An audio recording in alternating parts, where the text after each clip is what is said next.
Look, I mean, social justice is not everybody appreciates that, right?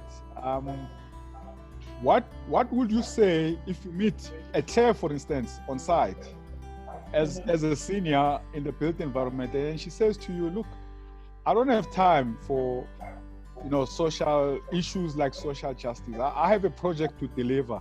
I have deadlines to meet. I don't have time for other things like social justice. How would you respond to that? That's a very interesting question, because I was having a very similar conversation to my friend yesterday. But it was, and I think her question was towards what's your role if an employer is not involved in a social responsible project, for example, that you're interested in. And my answer to her was that different people have different passions and different ideas of what they think is very important.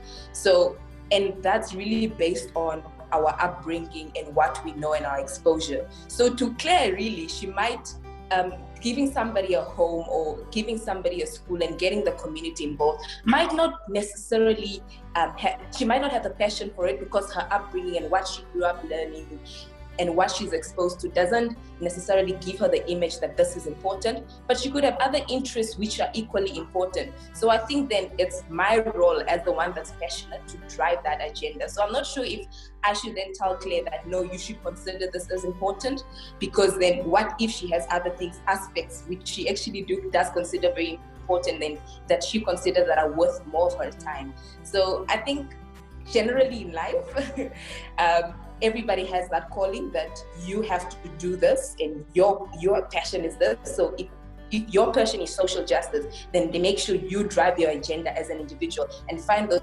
individuals that actually have the same passion, then you deliver that. But if Claire doesn't have it, I think it's wrong of us to sort of like force her to actually want to be involved and want to have the same passion as ourselves. I'm going to pose the same question to you, except now the situation is you have a young budding sister who's like, I just want to work and do some amazing things. I want to get promoted quickly. I just want to excel in my career. I don't have time for social jobs like schools. I want to build a nice building that wins me awards. I want to be on the face of Architecture magazine or QS magazine. How do you basically guide someone to see the importance of social infrastructure when all they're looking at is just their career?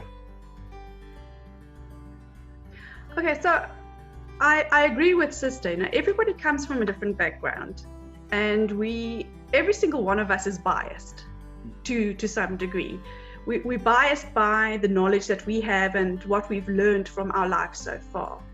So the best way to actually introduce that to somebody who has this preconceived idea of what an architect is to expose them to more than what they know.